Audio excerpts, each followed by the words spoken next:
I'm so sorry. That was the best. I got it 100% right. I did it perfect. Hello, everybody. Welcome to Atomic Mass Transmissions Live. And we just had the greatest lead into of all time. It was amazing.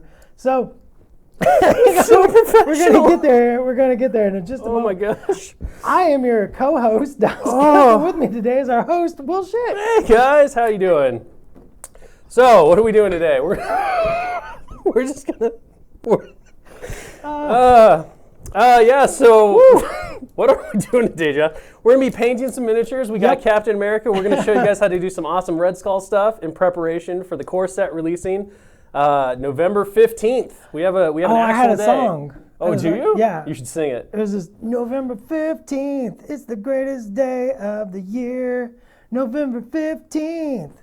Buy some Marvel Crisis Protocol near you. I wasn't ready. Near you. You should have just stuck with the November 15th best day. But I liked it. I think we got something to work on. So we're going to be showing you guys some tips and tricks on how to get your Red Skull painted up fairly quickly. Two-step black. Two-step black. Three-step glow. Yeah, and then all you have to do is paint a Red Skull and you're good to go. Also, we have a very exciting time. We're going to be unboxing the Hulk. So while Dallas gets going on his Captain America, I am going to crack open the shrink on this Hulk box. I'm excited. And I'm not going to cut my hand like Pagani told me I shouldn't do. He's a very wise man. That was wisdom in a Wisdom. All right, sweet. Here we go. What color do I want? You have the split screen going on, Josh. You can't see it there. There we go. You can turn your light on. I'm going to now. turn my light on now, too, because I'm not going We to have blow up the lights camera. this week. Lights, camera, and action. So much action around here. All right, so the Hulk. You won't like him when he's angry. That's true. Let's crack him open. Here we go. Oh, I gotta do my lean, my weird lean. So let's see. We're gonna pull out this. We have all of the good paperwork. We have an empty box now. I'm gonna throw that to the side because we don't care about the empty box. Well, we did care about the box. We cared about what was in the box. Now the box is mostly to the side. All right, so obviously we've got our super sweet Hulk frames. So we've got some legs, some hands, cool little Hulk face. Let's see if I can lean out of the thing. Yeah. There we go. It's very cool. And then of course you get one of two different 65 mil bases to go with him. This one happens to have a little rail line with a fancy little manhole cover right there. That's one of my favorite things that we were able to do is put a couple base options in with each of the miniatures. Yeah, so you kind of get your choice to a greater or lesser extent based on how many characters you get in the pack. Of course, we have our fancy dancy assembly instructions. Read this first, always a good idea. Also, Dallas, pro tip. You should never clip everything off the frame. You should do it as you assemble the miniature. So as you go through the steps, clip and then clean, and that'll make things a lot easier because you won't wind up going, I don't remember which part this was, or I'm looking for this part, or parts will run away on you. If you keep them on the frame, it makes it so much easier. Now we're going to do some assembly on the stream eventually sometimes, right? Yeah, we are. We're gonna do some assembly, and we're gonna walk you guys through the best practices we found on how to get things assembled and cleaned up to make it all fun, quick, and easy. All right, now we're getting to the fun stuff. So we have the cards. So the Hulk comes with a new Crisis card. How's that, Josh? Does that look good? Yeah, we got the thumbs up. All right, so we've got gamma wave sweeps across the Midwest. This one was really fun to design. You'll notice that it's a 15 for threat value, so it's a smaller scale game if that threat value gets chosen. All the ones in the core set are 17s. So this is our first 15. So this is basically the lowest that the Crisis cards go for, at least now.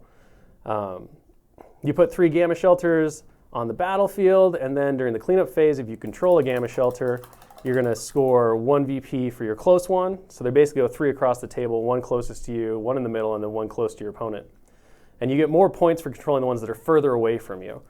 And then the other thing that's really fun about this is because there's a giant gamma wave that's everywhere and it's irradiating everything. During the cleanup phase, if you're not within range 2 of a gamma shelter, you're going to suffer 1 damage. So it really kind of forces people to cluster around these different points if they don't want to continue to take damage. And it's fun when you combine that with like cosmic cubes, or some of the other ones that require you to go out to the outskirts of the table and grab things because you're going to wind up getting stuck in that gamma wave potentially. So it makes big guys like the Hulk or anything like that a little more impressive. So here are our 3 tactic cards that come with the Hulk. We have Gamma Launch, one of my favorite pieces from the first wave. It's a Spider-Man being thrown by a Hulk, but not in a bad way, in a good baseball kind of way. So yeah, so Gamma Launch allows a Hulk to basically throw an allied character and place it within range 5, which is huge. I've seen a lot of people ask about that tactic in the game, like if it was possible to do something like have the Hulk throw Spider-Man and stuff like that. So it's really awesome to have a card that allows that, because it's very narrative, right? It's very much a cool. And one of the balance things to that is that you can't throw a character who's holding a civilian or an asset token, so it's not going to help you get away from people, but it'll help you get real close real fast. We have Anger Management, which is kind of a fun little piece. We have a Hawkeye who's clearly being not very nice to the Hulk. He's throwing cupcakes on his head. But the reason he's doing that is so that the Hulk will get nice and angry, because we all know that the Hulk, the angrier he gets, the stronger he gets. So this card is going to let you spend up to 5 power to play the card, and then an allied Hulk is going to suffer that much damage, but he's also going to gain power equal to the cost spent. So if you spend all 5, the Hulk will suffer 5 damage, and he will gain 5 power. And when you see his stat card, you'll understand why that's even more terrifying than any normal character gaining just 5 power. The last one is Scene Rend. This is an unaffiliated. Is this the first time we've shown a stat card? This is the first time. Yeah, everything's exclusive right now. This is so exclusive. Exclusive unboxing, Josh. Where's my cheer button? It wasn't a button, but it was good. It was good. I'll take it. So Scene Rend's the last card in here. This one's pretty neat. So when an allied character is dazed or KO'd by an enemy effect, another allied character within range 2 of that character may spend 3 power to play this card. After the enemy effect is resolved, this character may make an attack against the enemy character that caused it. So we have a very angry Thor with his friend, the knocked out Spider-Man. And this one's really fun because it kind of punishes your opponent for taking out your characters, and it can really make a good swing, because when you get a Thor, let's say a Hulk, who suddenly just swings out of turn activation attack, it can really mess with your opponent's day. All right, so now I have to get this bad boy out. We have the Hulk stat card, and it's so big it barely fits on the screen. Let's see if I hold it back. There we go. It's ginormous. Okay, so the first thing you're going to notice is that the Hulk has 20 stamina. So we talked about this in the game last week, and you're going to get to see the Hulk in action next week, actually, on our next stream, Thursday, 1 p.m. Pacific. I'm going to be taking my Hulk and pitting it against Dallas's chosen force of characters. So we'll see what he decides to bring to try to counteract the Hulksness. I'm going to go ahead and say I did not agree to this. It's too late. It's happening. There's no stopping it. So he has 20 stamina, which is outrageously crazy. Moves short, is a size 4. He's 6 threat, so he is our highest threat value of character in the initial wave. His strike is pretty good. It's strength 6, range 2. You'll notice it doesn't generate power like most strikes does. It just pushes you on a wild. He's got Thunderclap, so this is the classic Hulk slaps his hand together and just causes all kinds of shockwave destruction. Kaboom. It's beam 3, so it can hit multiple characters. It's strength 5, and it costs 3 power. And then last but not least, my favorite, you have Hulk Smash, because you gotta. Range 2, this one's strength 8 and costs 4 power. It can stagger, and it can throw the character that it hits short. So this thing is just devastating when it gets used. So overall, one of the strongest characters just off the bat in terms of his basic hitting power. But we're going to go through the card, and we're going to explain a little bit more about why the Hulk is even scarier as the game progresses. This is an active superpower, Gamma Leap. This is just a place, so this is the Hulk doing his classic like super jump.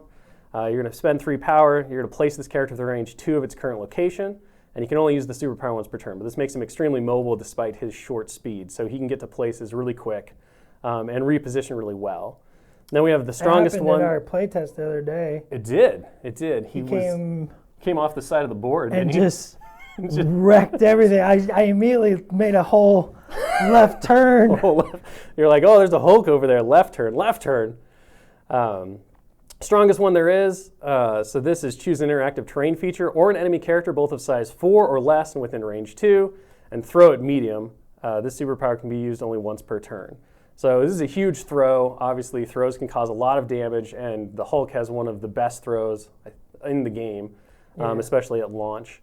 Power cost is really low, so he's very reliably able to do it. And throwing even a character medium can really, even if you don't damage them, is just huge because you can just mess with people. So we talked about how the Hulk doesn't have a power gain on his strike attack like most characters. This is because he has inner rage. So during the power phase, this character is going to gain an additional 2 power. So every turn, the Hulk is generating 3 power basic. So he's going to be able to use Gamma Leap. He's going to be the strongest one there is. He's even going to be able to Thunderclap with no other power requirements met. Josh, do you have a question? I do have a question. Yeah. Actually, why? I mean, the Hulk's supposed to be really tough, but why is his defense is so low? I don't understand. Okay, so when you have 20 stamina, that kind of makes up for it. So the idea is that the Hulk is pretty easy to hit, but he's very hard to take down. And so the balance with the Hulk was really about getting the stamina level right and then the defenses right so that he wasn't indestructible for the entire game. And we also wanted to make sure that he was taking damage so that you could see the real kicker, which is his last ability, which is probably the most amazing ability ever. You won't like me when I'm angry. So you won't like me when I'm angry is an innate power, so it's always on. It says, add 1 die to this character attack rolls for every 3 damage it has.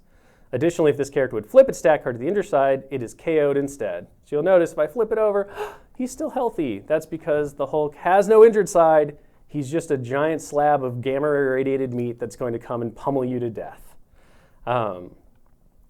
So if you start doing the math here, for every 3 damage, you're going to get an extra die on your attack rolls. So this all of a sudden makes Hulk Smash just outrageous. It makes Thunderclap outrageous. It makes his strike completely outrageous. What kind of dice are we talking about on a strike at a pretty damaged Hulk? Well, how damaged do you want that Hulk to be, Josh? I mean, let's say almost dead. Let's say go. almost dead. Yeah. So he's taken 18 points of damage. Well, if we divide 18 by 3, what is that, Josh? Let's do some elementary math. You can do it, Josh. You can do it. Oh, God. Hold on. 6? Is it 6? It's 6, yeah. Oh, my God. 6. 18 divided by 3 is 6. So you're going to add 6 dice to his attack rolls. So his basic strike is going to hit for 12 dice. That's a lot ridiculous. of dice. So what I'm saying here is don't leave a Hulk on 2 health and expect to have anybody standing next to him survive. That's all. That's the thing. And of course, there's a lot of tactic cards that allow you to heal. There's a lot of tactic cards that allow you to like patch up and stuff like that. So that 20 stamina can go a long way, as long as you're maintaining and making sure that you're not focus firing down the Hulk effectively. And even doing that is really difficult. Obviously, one of the things we wanted to make sure what was happening with the Hulk is that he had a chance to do all of his awesome stuff. He wasn't just getting taken off the table in one round. And so the defense values combined with the stamina, combined with the way that activations work, the Hulk is an extremely dangerous and powerful threat on the tabletop. And very well worth running away from when he shows up on the side of the board in your scenario. I fled. And then last but not least, the Hulk is immune to poison because he's already got radiation coursing through his veins. So what else are you going to do to the guy? So is this pretty standard to what we can expect in a character pack, like the base, the stat card, the team tactics cards, things like that? Yeah, so everything that you're seeing here, outside of the crisis cards, so the crisis cards are not guaranteed, basically, I guess I would say.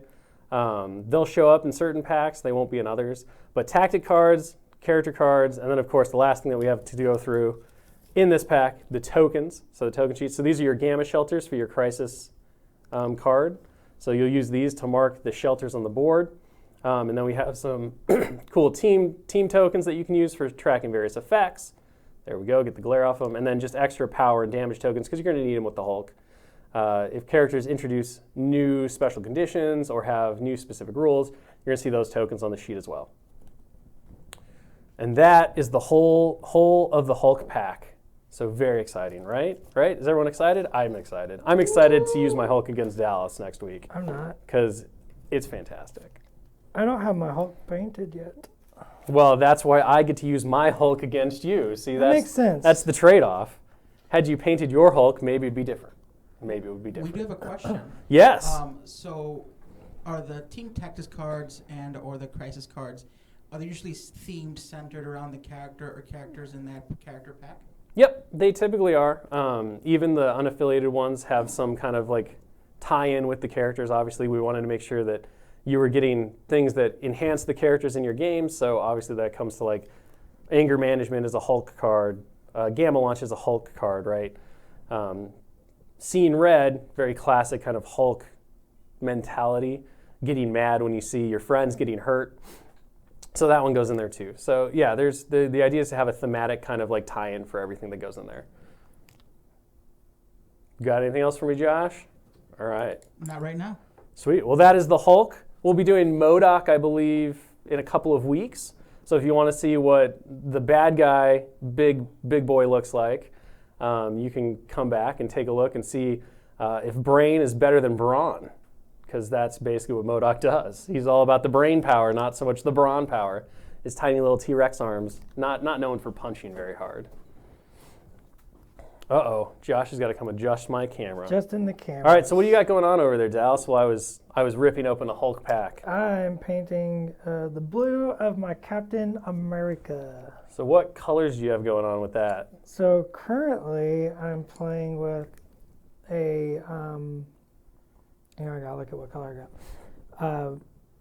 There's a magic blue, and I mixed a little bit of dark blue into that to make my base color.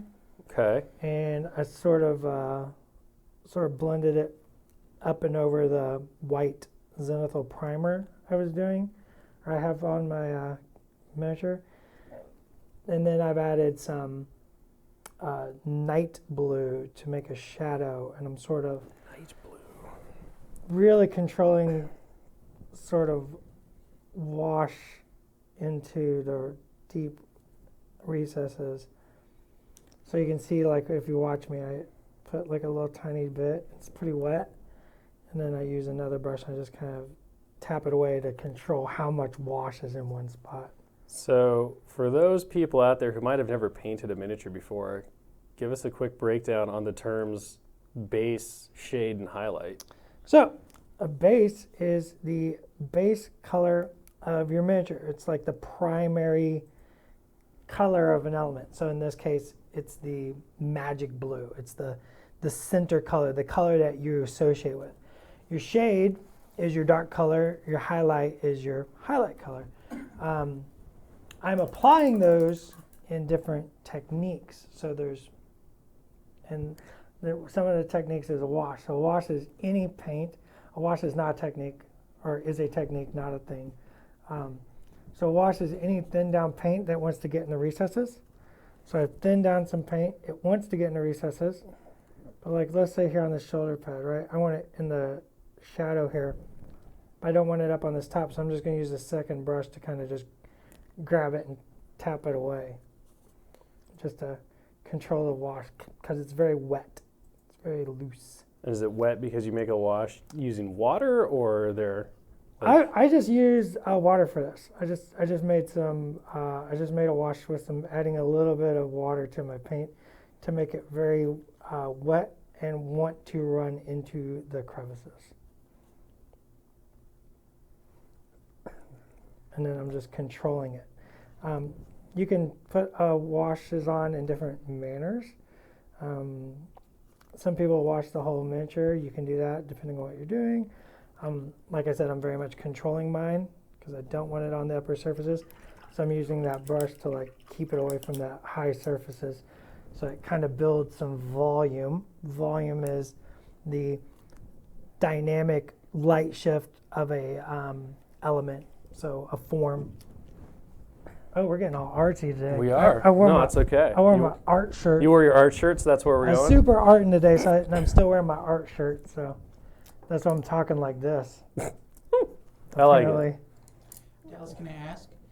You can ask me whatever you want, Josh. Does you talked about highlights and shadows? Does it matter what order you put those in?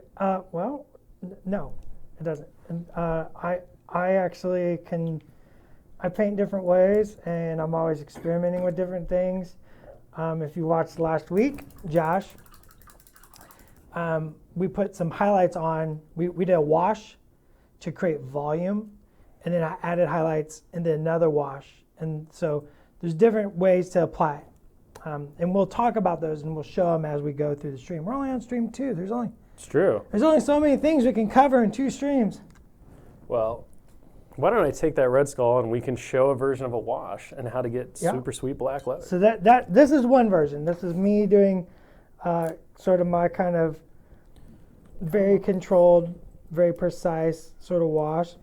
So you can see like on this back of this head. Can we show the back of this head real quick? So like, see his natural line there of his skull? I messed up. So this is, but there's ways to fix it when you mess I'm just up. going to use a damp brush and just remove that.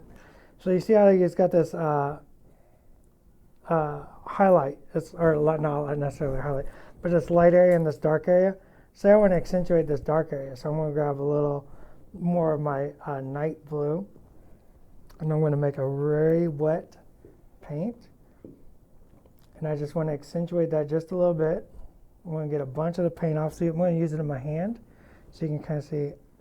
So if you ever see me out in public, this is always here. And this is me testing the paint for my consistency. And I'm just going to apply like just the darkest little spot right here. And I don't want it up there, so I didn't. And then I just want to kind of use a second brush to kind of give it a little fade. And so I've kind of accentuated that form of that head to have that dark under and that light over top. Does that make sense? Yes, it does, sir. All right. What else we got going on in the chat there, Josh? How's that chat feeling today? Seems like people are excited. We had a couple of people that missed the Hulk, but don't worry, because we will be posting everything you missed on YouTube. What? Probably around tomorrow. Oh. So you'll just see all the sweet Hulk spoilers then. Sweet Hulk spoilers. So I think because I'm a mind reader, Josh, you're about to ask me what I was doing on the Red Skull. Absolutely. So step 1 of the process is we're going to lay down a base coat. And for this technique that I'm going to do, it's similar to what Dallas did on Crossbones last week. It's a little less, like a little fewer steps, obviously, but basically you're just going to choose your base color. So I picked somber gray, which is kind of a nice blue gray.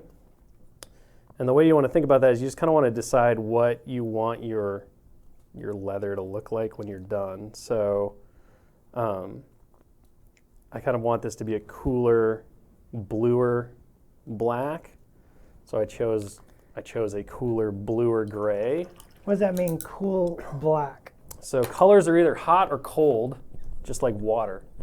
Well, I mean, kind of, but don't tag me in here. Don't take it. No, I just like you know what you're talking about. I like getting you. So blues, purples, like colder colors.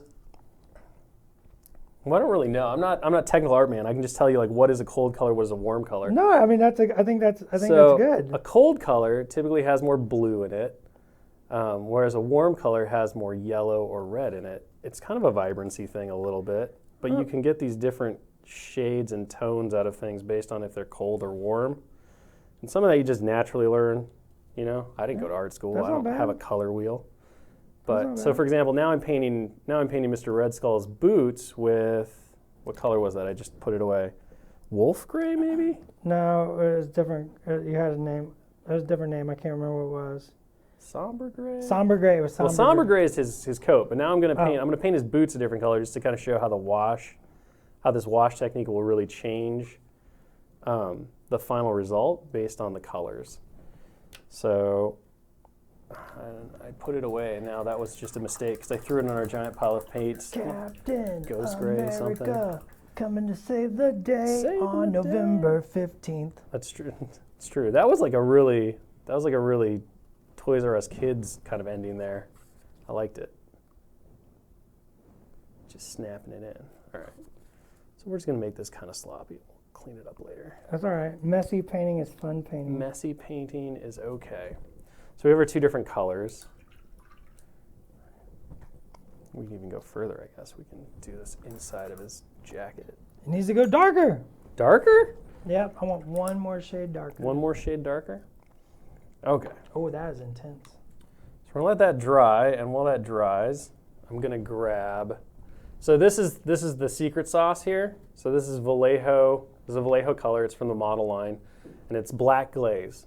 So I'm told that there are other colors of glazes, but I have not played with them. Conceivably, though, they would work exactly the same as this. Glazes are a technique, not a thing. This is a thing, not a technique.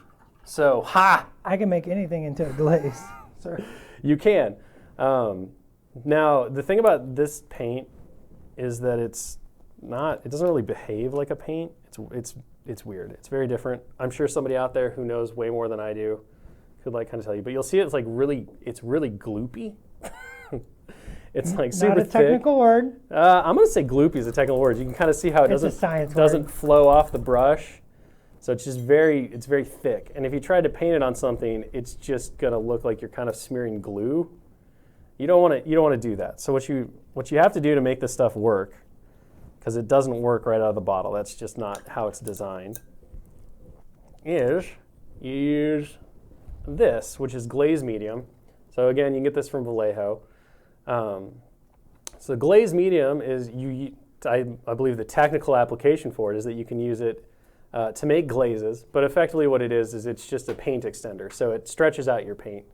There's a bunch of different mediums that Vallejo has. Each of them has different properties. I'm not technical enough to know the difference.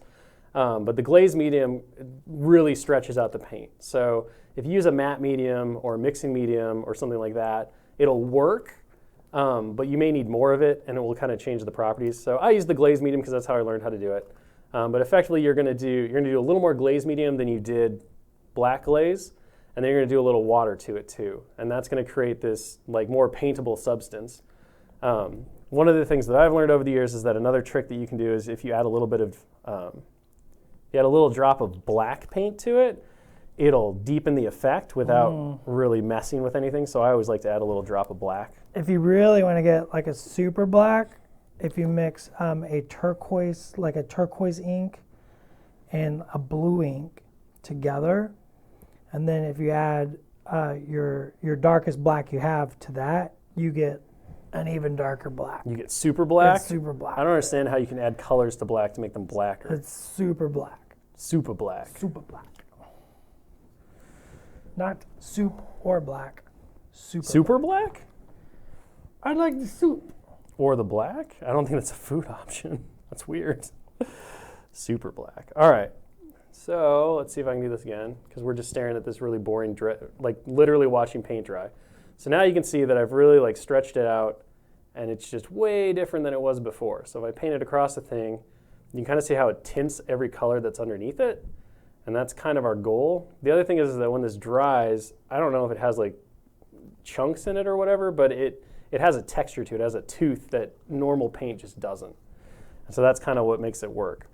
And it makes it really mimic leather very well. So I haven't tried this technique, but I've seen your results, and it looks.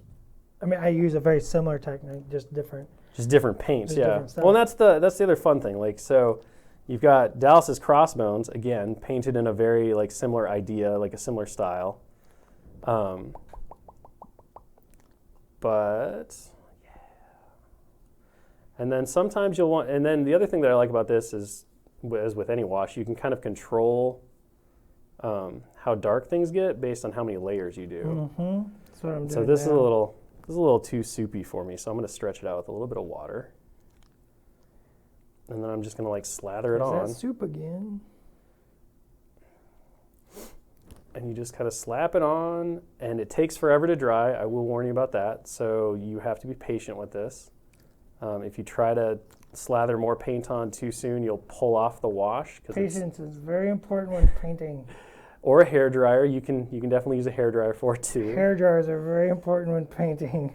If you don't have patience, hairdryer, invest in a hairdryer. If you do have patience, you can kind of mess with it that way. But yeah, and so I typically find that you want to do 2 to 3 coats of this to really get a nice, deep, rich black. But depending on what you're trying to achieve, if you're trying to keep it more of a gray, 1 coat's probably enough. like for example, the boots, I probably will only do one coat on depending on how that dries and how I feel about it. Because I want those boots to be a really dusty kind of black.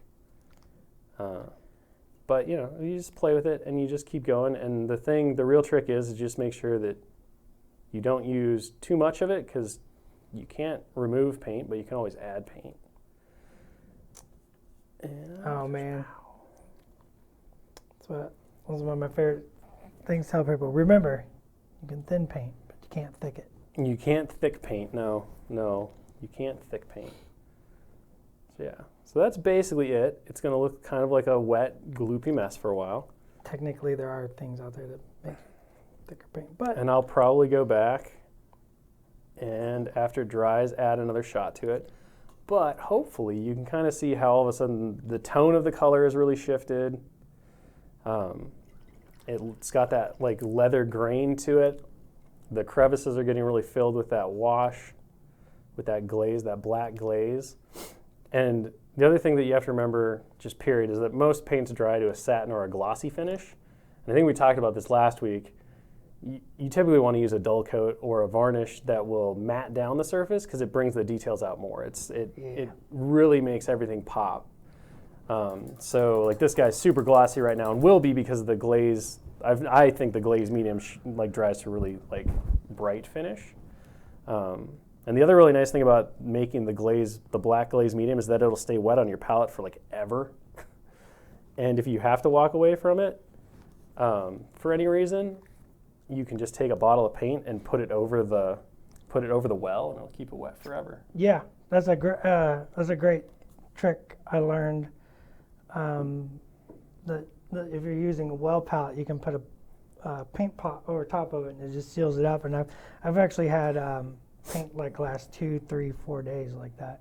Maybe not 4 days, but definitely 2 or 3. All right. Well, if you wanna paint a glowy orb, Well, did you paint his gloves? So I gotta wait for the gloves a little bit. I avoided the glove mostly cool. on his side, but yeah, you might want to let it dry a little bit. All right, let me explain what I'm doing with Captain America real quick, and then we're gonna paint that cosmic cube in 3 easy steps. I think they're easy steps. Whoop. So I've mixed a little of the purple ink. I have some purple ink laying around here that I was just using, and a blue wash, and I made a much darker shade. And it's very purpley. It's very rich. It's very nightshady. And I've applied that to like even darker recesses, so you can see a more dramatic shift in the volume there, pushing those shadows down darker. You can just see it as we're around. Also, I noticed I was in a rush and I didn't cover his little mold line, but it's fine. It's fine. No one will see it. And then, so if I was going to highlight this, I'm going to show this real quick. Or if I am going to highlight it. I'm going to take a little bit of my... Kudos. I'm going to go back to my base color and add some white. This is, I think, Arctic white. It's dead white or Arctic white. Take your pick. I think I'm going to use the Arctic white. It's a little more lively. I think it's got a bit more. Yeah, it's less just pure white. Yeah. And what I would do is, for this is for me, so I'm just having fun with him. I want to go in, you can see on my hand, I'm testing I call this sharpening the paintbrush. I'm just getting that point ready.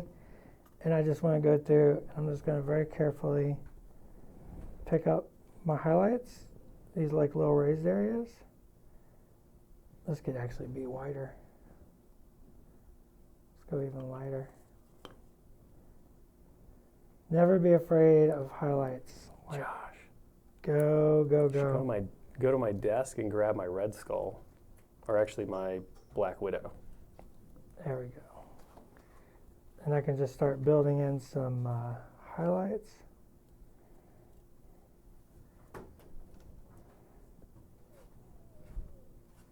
Maybe here on the chin. Got his little blue chin strap. I want to do a little texture-y. Use that second brush to kind of pull that away. But if I do some little dots and stuff, I can get a more textured look. maybe pick up this line. So things like that. That's what I'm going to start building in now, is those areas of highlight to bring more volume into the overall miniature. I play with little dots and stuff. Like that's the way I like to do like very fast tabletop, which is what this miniature is going to be. It's very fast. I want a game on the table. You want to get him busting Hydra skulls? Busting Hydra skulls. Saving the day. There's some real fast little highlights. And as you can see, like I've gone over the same area twice, and so it builds it up. That first layer doesn't show. Second layer starts to show more. Third layer shows more. And then I'll even highlight this even higher and just start building that in. You can see already how that's working. And I'm just going real fast and loose, just having fun, just playing with it.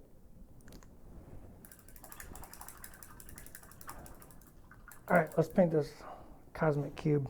Or stolen back from me to do a second Wait, coat oh, because you were talking I'm- and just having fun. You're good. You're good. I'm going to give him right back.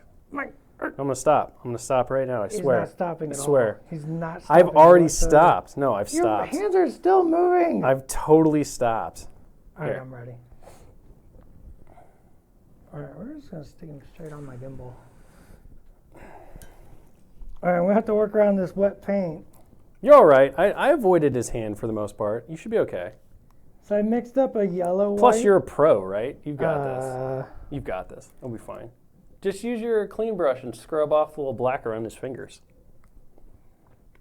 Technically, I can't argue with that. See? I told you. I know what I'm doing, Josh. See how I'm using my fingers to like hold myself steady?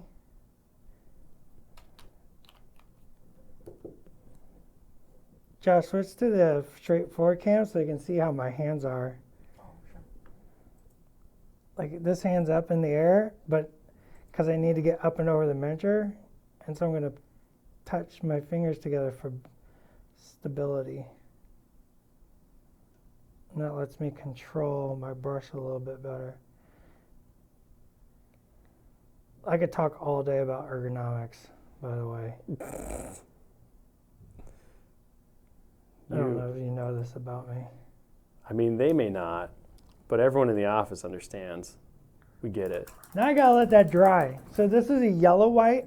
I use some bone white and Arctic white. Yep. Yes, to Yep. mix up a nice yellow white.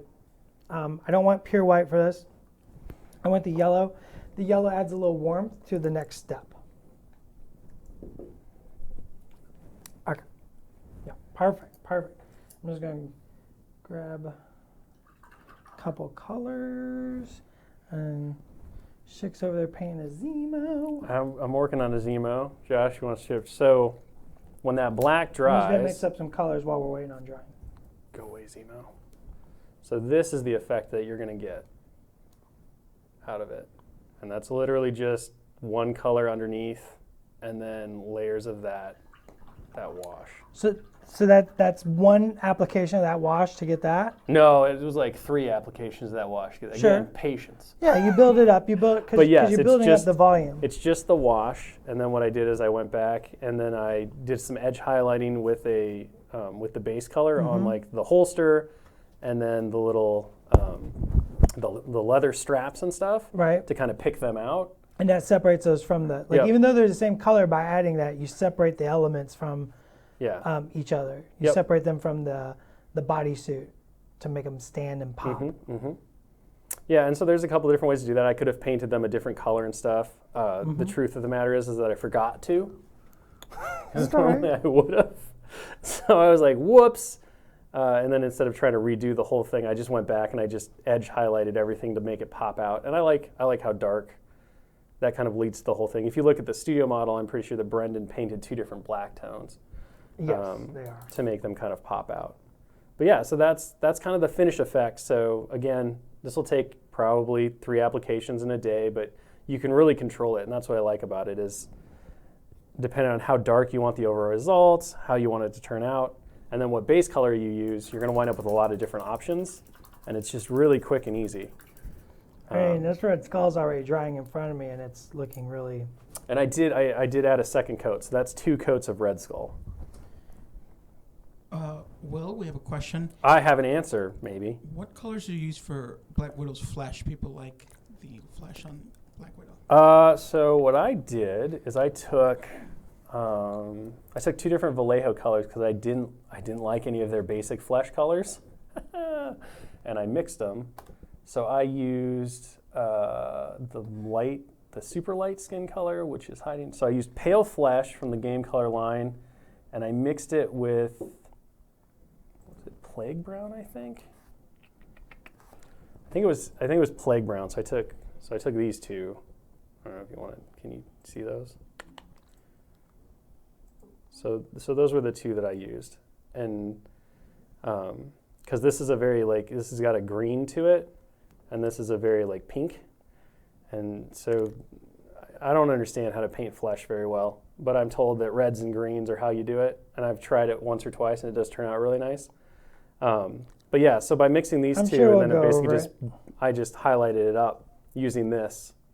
I was able to get a skin tone I was really happy with. But I've found that pretty much no basic flesh tone out of the bottle ever quite looks right.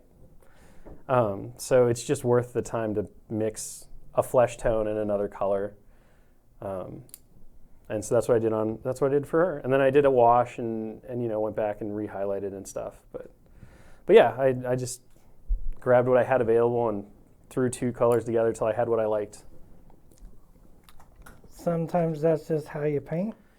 So one of the things that I really like about painting these characters specifically is that I only have to paint 1. So I feel much more free to mix paints because I don't have 9 more people, and when that paint dries out, then all of a sudden I have to go, oh no, how did I mix that? And I have to color match. Or 3 years later, I get another set of the same trooper dudes, and I'm like, I don't even remember how I painted it because I didn't keep a painting journal because I'm not that smart. Oh, I always keep a painting journal. So I really like the level of artistic in quotes, freedom that I have on these guys to really just dive in and be like, well, let's make up a unique color. It's artistic freedom. Let's do this stuff. Whereas with other more massive or multiple paint required dudes, I don't want to do that because I want them to match. It really bothers me when my soldiers don't have matching uniforms. I grew up I was an Air Force brat, so you don't do that. You don't look different. That's not how that works when you're on the parade ground. And all of my guys are always on the parade ground.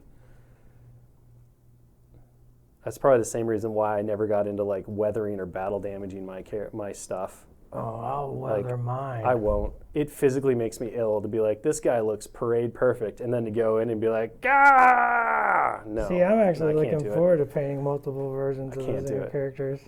Well, and that's the other cool thing too, right? If I ever want to paint another Black Widow, I don't have to worry about her matching my Black Widow. I can do something different. I can try different color combinations and stuff. So again, for me, it really opens up that whole, I'm going to mix colors and experiment and make things different, and that's cool. I get the opportunity to do that.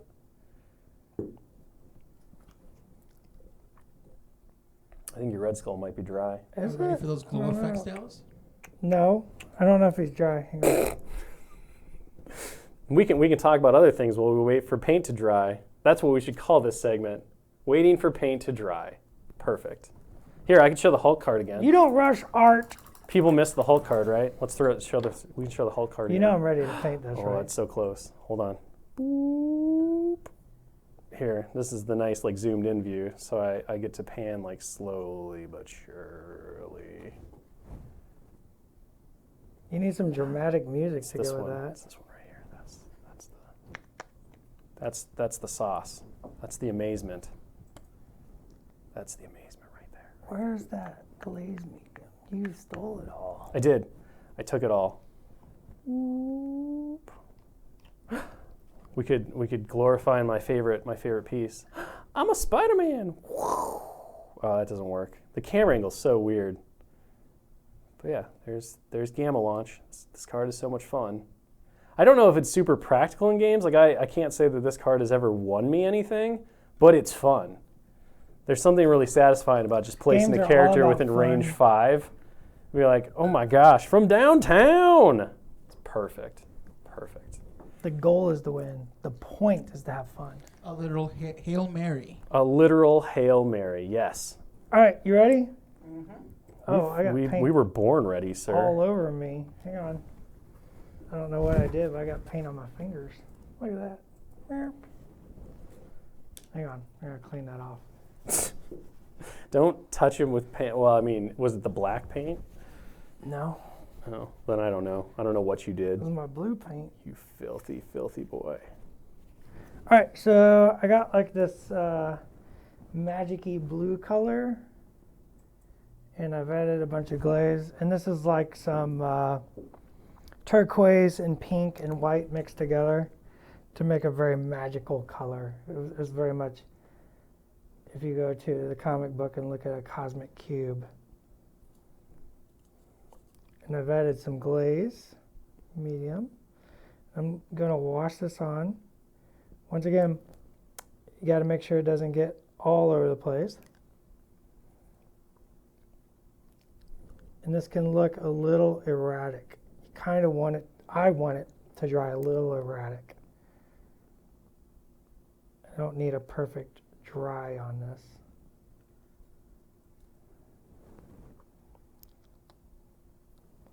That's building up a little too much. So I'm going to grab a little bit of, my gosh, I'm making a mess. That's okay. Making a mess today, Josh. Pro tip number 2 for today. You make messes, You're gonna make messes, so I recommend like make a mess. either have a dedicated space where you can make a mess, or for all of my life, I've never really had a spot in the house where I could just go and have all my paint stuff scattered everywhere. So I got one of those breakfast in bed lap tables, and those things are awesome. My kids use them for art and all that stuff. Like Oh yeah. it lets you do it, like you can paint anywhere you want, and you're not really too worried about getting paint everywhere, getting a mess everywhere. It keeps everything organized. So think about your paint area, and it can be pretty small and concise, and you'll get a lot of work done on it. All right, now we're gonna let that dry. Watching paint dry. So you can see I kind of just erratically put that magical blue color on there. That cosmic color. And I'm letting a little bit of that yellow shine through, that yellow-white shine through. And that's okay. I want that right now. Can we call it Tesseract Teal? Tesseract teal. My gosh, I love naming paints. It's literally so much fun. It's so ridiculous. All right, I'm gonna go back to my Captain America. Captain America. Coming to save the day. So on that was November stage 15th. 2, yeah? That was stage 2. That was stage 2. Watching paint dry. Well, I mean, we gotta let it dry. It is a rule. You do have to let it dry. That's true. So we got Unless a you're wet blending. We got a couple of questions. Yeah. Someone's asking, what colors are you guys going to paint the bases with? Oh, that's great. So I'm actually using the studio recipe.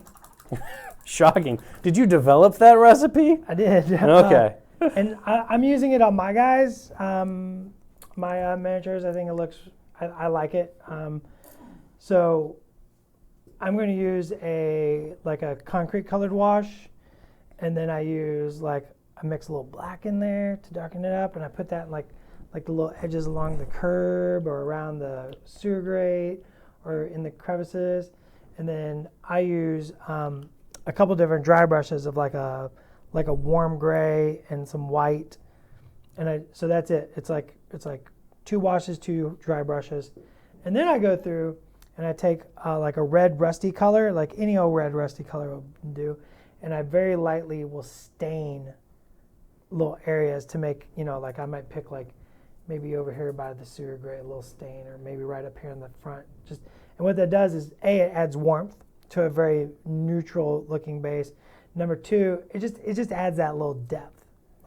So mine is 4 steps, 5 steps. 20 steps, But it's very quick work. Schick, how do you do yours? So I paint mine in like a neutral gray. Right. Or if you can... You kind of want a neutral gray, just Yeah, philosophically, because it accentuates your characters more. Yeah, and so like Vallejo-wise, which I didn't use for my bases, but it would be something like... Not that one. There's one in here. There's like a neutral gray in the game color line, but I can't find it because paints are literally everywhere, as they should be when you're painting. Yeah, we made a mess. We did. We totally did. But yeah, find like a good flat-ish kind of gray, and then so I just use basically a neutral gray, and what I'll do is there's a concrete like style of wash, which is effectively a little brown and a little black, and you want it to be a little bit more on the black side. And you just wash that over, and then I dry brush the not somber gray. I'm looking at somber gray. And then I just dry brush my flat gray back over it. And if I need to, I will go in and just dark line all the cracks, and that's good enough for me.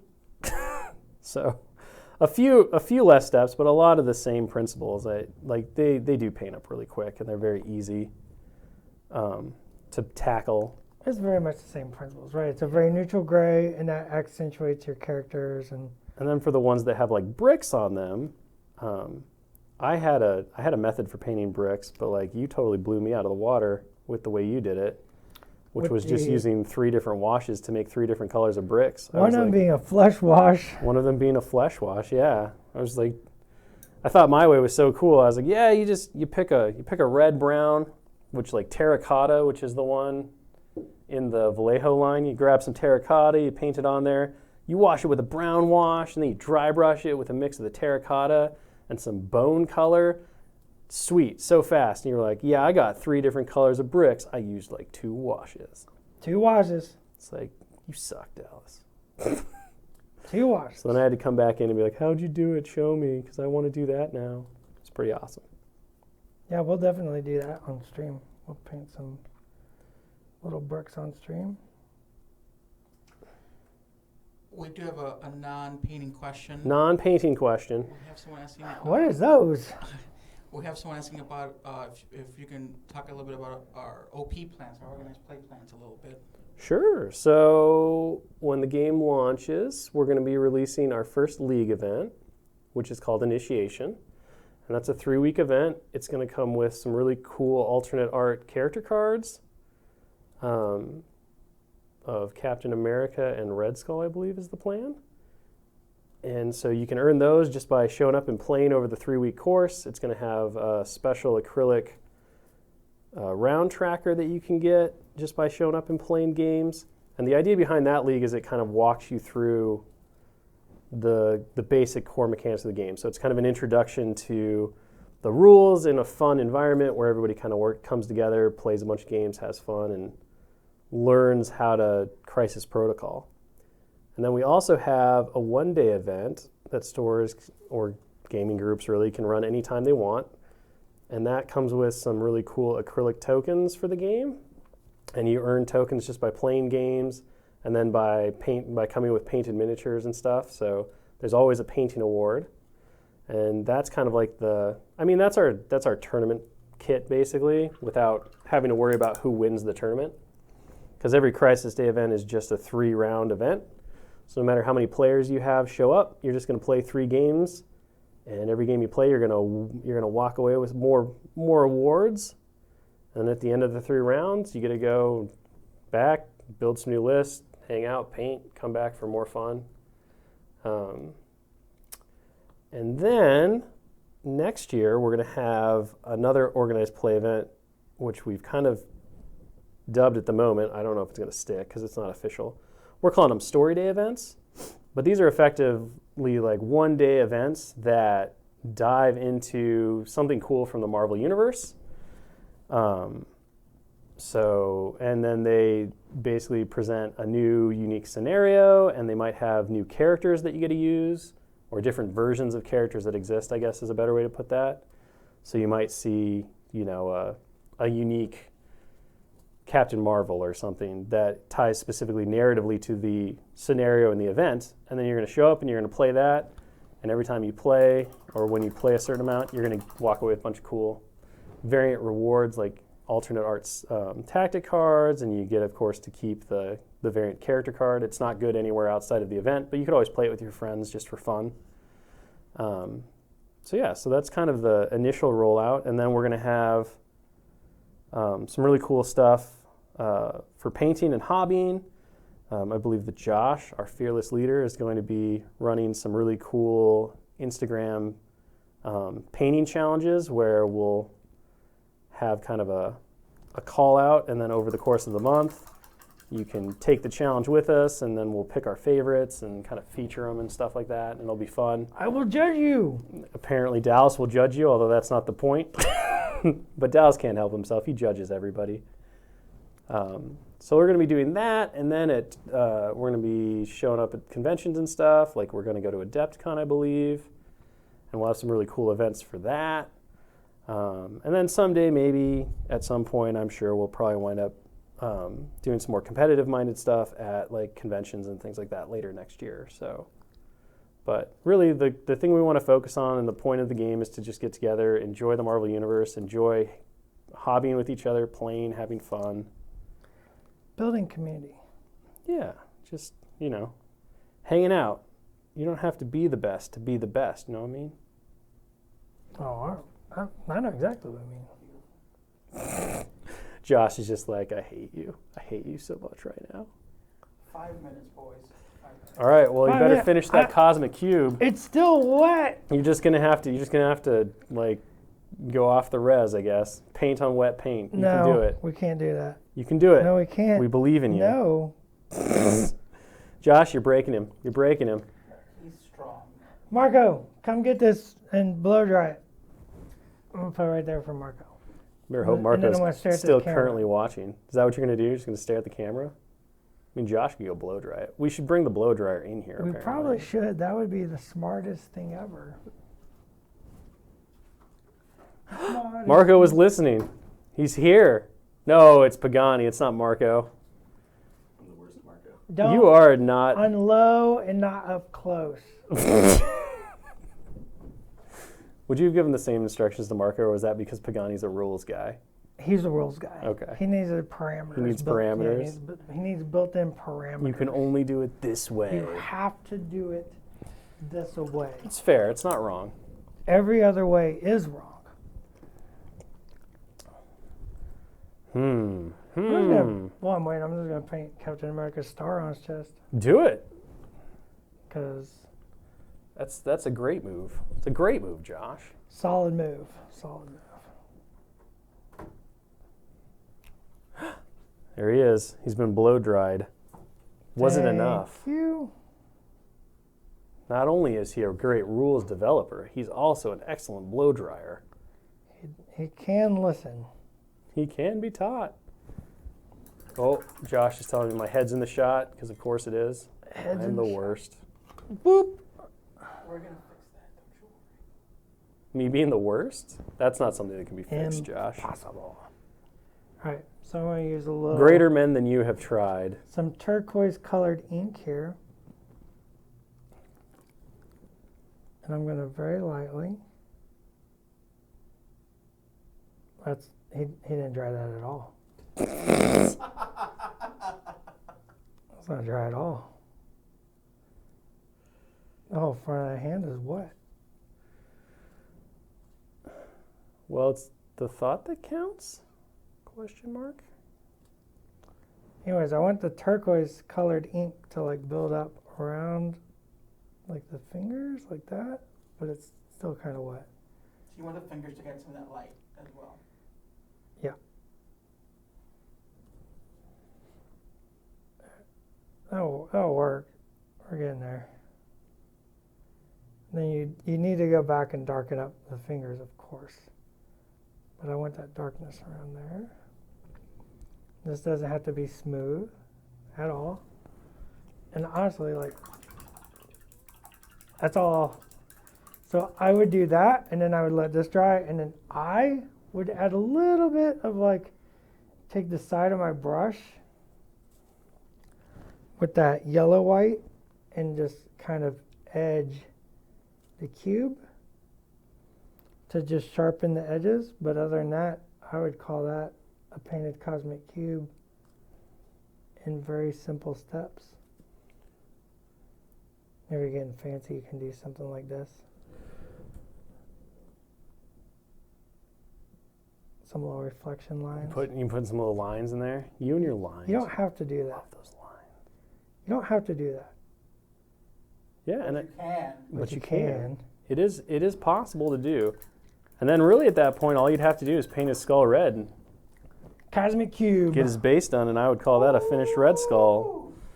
So And just in time, boys. hopefully, I've never met Just in Time. just in time. Sounds like a private eye. Just in time. Boo. Private eye. All right, Josh, you gonna make us quit now?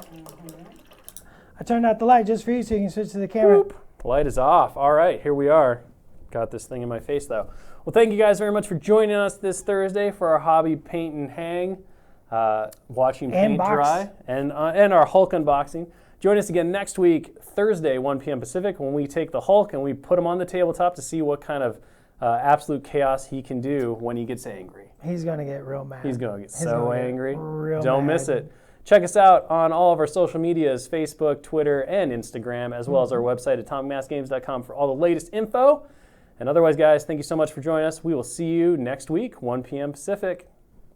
Keep on painting. Woo! I'm trying that out now. What do you think? What do you Just think? like keep on painting. Keep on painting. With the snap? With a snap? I don't know about Keep the on snap. paint- Keep I- on I think I painting. need It's to- just getting more southern the more you go. Keep on painting. Can you get you need to be wearing overalls if you're going to do that. I have though. overalls. Overalls and a straw hat. I wear overalls on my days off. See you with a pig, keep on painting. Keep on